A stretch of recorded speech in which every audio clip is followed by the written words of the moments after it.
नमस्कार। दिन भर की बड़ी खबरों में आपका स्वागत है और मैं हूं आपके साथ वैशाली। आप देख रहे हैं द जर्नलिस्ट ऑफ इंडिया। आइए शुरुआत करते हैं खबरों की, लेकिन उससे पहले नजर डालते हैं आज की सुर्खियों पर।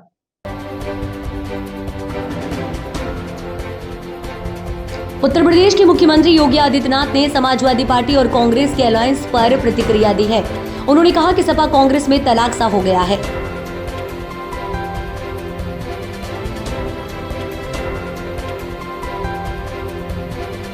उत्तर प्रदेश में 9 विधानसभा सीटों पर उपचुनाव के लिए प्रचार जारी है। इसी क्रम में मुख्यमंत्री योगी आदित्यनाथ ने शुक्रवार को मुरादाबाद स्थित कुंद्रकी विधानसभा सीट पर ठाकुर रामवीर सिंह के पक्ष में प्रचार किया। उत्तर प्रदेश में परिवहन विभाग के कार्यालयों में मान्यता प्राप्त पत्रकारों, वरिष्ठ नागरिकों और महिलाओं के लिए अलग से काउंटर बनाए जाएंगे।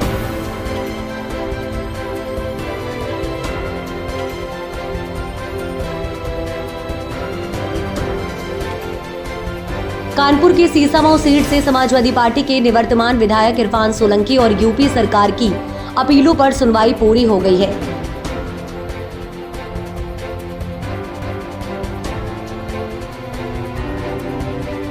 सुप्रीम कोर्ट ने शुक्रवार को अलीगढ़ मुस्लिम यूनिवर्सिटी AMU का अल्पसंख्यक संस्थान का दर्जा बरकरार रखा है। सुप्रीम कोर्ट के 7 जजों की बेंच ने 4 से 3 बहुमत से ये फैसला सुनाया है। ये तो थी सुर्खियां और अब बात करेंगे खबरों की विस्तार से। उत्तर प्रदेश के मुख्यमंत्री योगी आदित्यनाथ ने समाजवादी पार्टी और कांग्रेस के अलायंस पर प्रतिक्रिया दी है। उन्होंने कहा कि सपा कांग्रेस में तलाक सा हो गया है। दोनों में फिर से खटपट शुरू हो गई है। लोकसभा चुनाव में इन लोगों ने कहा था खटाखट, लेकिन अब दोनों में खटपट शुरू हो गई है। खटाखट के नाम पर इन लोगों ने बहकाया। अब समाजवादी पार्टी का सफा चट करने का अवसर है। सभी राजनीतिक दलों ने जनता जनार्दन की सुविधा और आस्था को सम्मान करते हुए चुनाव आयोग से अनुरोध किया था कि ये चुनाव की तिथि आगे बढ़ा दी जाए, क्योंकि 11 नवंबर से ही हमारा पश्चिमी उत्तर प्रदेश, मुजफ्फरनगर, शामली, गाजियाबाद, मुरादाबाद, संभल, अमरोहा और आसपास के क्षेत्र के श्रद्धालु गंगा स्नान करने के लिए सुख तीर्थ पर या फिर गढ़मुक्तेश्वर में या टिकरी में जाकर के वहां रात्रि निवास करते हैं, वहां प्रवास करते हैं, कुछ घंटे मां गंगा के आंचल में व्यतीत करते हैं। उनकी आस्था का सम्मान हो। हम आभारी हैं भारत निर्वाचन आयोग के कि उन्होंने जन आस्था का सम्मान दिया, लेकिन समाजवादी पार्टी ने इस फैसले का विरोध किया। ये समाजवादी पार्टी पूरी तरह एक्सपोज हो चुकी है। पहले तो सपा और कांग्रेस में एक प्रकार का तलाक सा हो गया है, दोनों ने छोड़ दिया है। दोनों में फिर से वही खटपट शुरू हो गई है, क्योंकि लोकसभा चुनाव में इन्होंने आपके बीच में कहा था खटाखट। एक खटाखट का लाभ मिला क्या किसी को? मिला क्या इनके खटाखट का लाभ? बहनों और भाइयों, अब दोनों में खटपट शुरू हो गई और उसी की तैयारी है, उसी का आह्वान करने के लिए आज हम आए हैं। उन्होंने खटाखट के नाम पर आपको बहकाया, जनता जनार्दन को गुमराह किया, गलत मार्ग पर ले जाने का कुत्सित प्रयास किया। अवसर है अब इस समाजवादी पार्टी का सपाचट करने का।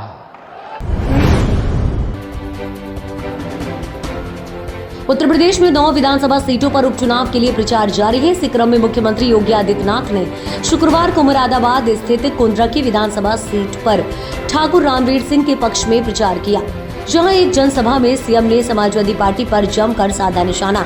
कुंद्रकी में मुख्यमंत्री योगी आदित्यनाथ ने चुनावी जनसभा को संबोधित करते हुए कहा कि ताली दोनों हाथों से बजती है। सबका साथ सबका विकास के नारे के साथ भाजपा प्रत्याशी के लिए मांगे वोट।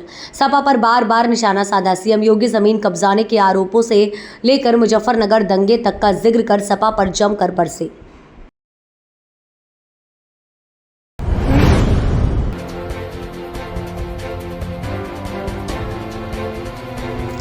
उत्तर प्रदेश में परिवहन विभाग के कार्यालयों में मान्यता प्राप्त पत्रकारों, वरिष्ठ नागरिकों और महिलाओं के लिए अलग से काउंटर बनाए जाएंगे। राज्य के परिवहन आयुक्त चंद्रभूषण सिंह ने ये आदेश जारी किया है। इससे पत्रकारों, वरिष्ठ नागरिकों और महिलाओं को परेशानी से काफी हद तक राहत मिलेगी। राज्य के परिवहन आयुक्त चंद्रभूषण सिंह के जरिए राज्य के सभी संभागीय परिवहन अधिकारियों और सहायक संभागीय परिवहन अधिकारियों को आदेश की कॉपी भेज दी गई है।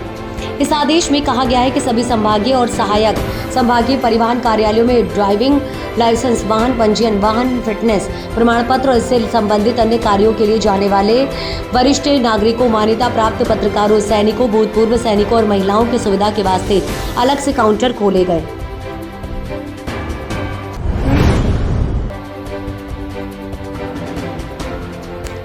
कानपुर की सीसामऊ सीट से समाजवादी पार्टी के निवर्तमान विधायक इरफान सोलंकी और यूपी सरकार की अपीलों पर सुनवाई पूरी हो गई है। सजा पर रोक लगाए जाने और जमानत दिए जाने के मामले में सुनवाई पूरी होने के बाद कोर्ट ने अपना जजमेंट रिजर्व किया है। दोनों पक्षों की बहस पूरी होने के बाद कोर्ट के फैसला सुरक्षित किया।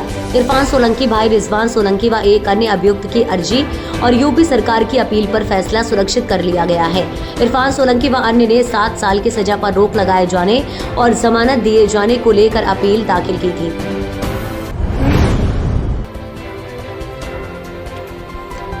सुप्रीम कोर्ट ने शुक्रवार को अलीगढ़ मुस्लिम यूनिवर्सिटी AMU का अल्पसंख्यक संस्थान का दर्जा बरकरार रखा है। सुप्रीम कोर्ट की 7 जजों की बेंच ने 4-3 के बहुमत से यह फैसला सुनाया है। इसके बाद यूनिवर्सिटी छात्र यूनियन ने AMU के बाहर एक दूसरे को मिठाई खिलाकर खुशी मनाई। अलीगढ़ मुस्लिम यूनिवर्सिटी के प्रोफेसर मोहम्मद आसिम सिद्दीकी ने सुप्रीम कोर्ट के फैसले का स्वागत किया। उन्होंने IANS से कहा कि ये एक लंबी कानूनी लड़ाई थी, इसलिए हम इस केस के लिए बहुत मेहनत से तैयारी भी कर रहे थे। हम इस फैसले का स्वागत करते हैं और हम इस फैसले को स्वीकार करते हैं। हमें हमेशा से भारतीय न्यायपालिका पर गहरा भरोसा था और ये भरोसा आज भी बरकरार है, इसलिए हमें राहत है कि ये फैसला आया है। मध्य प्रदेश की राजधानी भोपाल में सुबह प्रवर्तन निदेशालय ED ने छापेमारी की है। कार्यवाही चार्टर्ड अकाउंटेंट BC जैन के घर पर हुई। अरेरा कॉलोनी स्थित घर पर ED की टीम ने बुधवार सुबह 6 बजे से छापेमारी शुरू की। BC जैन के 4 अन्य सहयोगियों के यहाँ भी कार्यवाही की गई।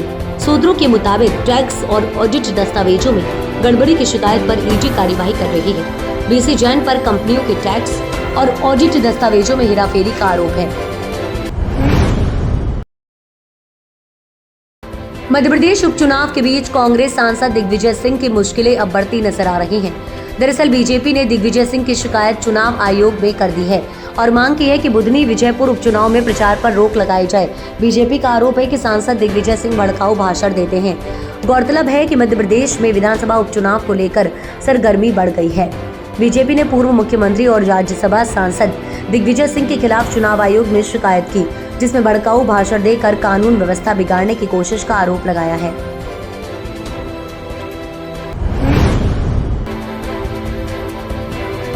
दिल्ली में विधानसभा चुनाव को लेकर आम आदमी पार्टी ने तैयारी तेज कर दी है। इस कड़ी में दिल्ली के पूर्व मुख्यमंत्री और आप संयोजक अरविंद केजरीवाल ने पार्टी वॉलंटियर्स के नाम संदेश जारी किया है। उन्होंने देश भर के वॉलंटियर्स से दिल्ली चुनाव में समय देने की अपील की है। केजरीवाल ने कहा कि अब कुछ महीने छुट्टी लेकर दिल्ली चुनाव में समय दे। इस दौरान अरविंद केजरीवाल ने बाबा साहब अम्बेडकर के लिए कविता पढ़ी। उन्होंने कहा कि हम पिछले 2 साल में सबसे कठिन दौर से गुजरे। भगवान अपने सबसे अच्छे भक्त की परीक्षा लेता है। हमें तोड़ने खरीदने की कोशिश की गई। दिल्ली में बिजली आपूर्ति में लगी पावर डिस्कॉम, BSES और BPYL में भारी आर्थिक धांधली के आरोप लगाए गए हैं। प्रेस वार्ता कर इन दोनों पावर डिस्कॉम पर आरोप लगाया है, जिसमें दिल्ली सरकार की मिलीभगत की बात भी दिल्ली भाजपा द्वारा कही गई है। दिल्ली बीजेपी अध्यक्ष ने सवाल उठाते हुए कहा कि दिल्ली में 3 पावर डिस्कॉम है, NDPL, BSES और BPYL। इनमें से एक NDPL लाभ में चलती है, जबकि 2 अन्य भारी घाटा दिखा रही हैं। सचदेवा ने कहा कि यह अजीब है कि तीनों डिस्कॉम एक समान दर पर बिजली बेचते हैं, एक ही स्रोतों से बिजली खरीदते हैं और एक ही नेटवर्क से बिजली सप्लाई लेते हैं, फिर भी एक लाभ में चलती है और 2 घाटे में।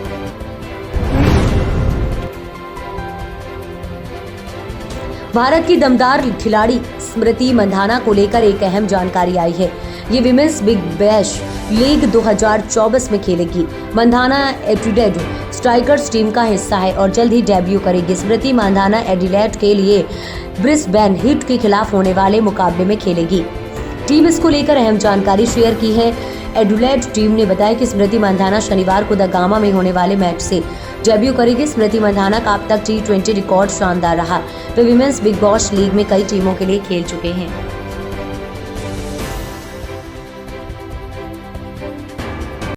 इस बुलेटिन में फिलहाल इतना ही।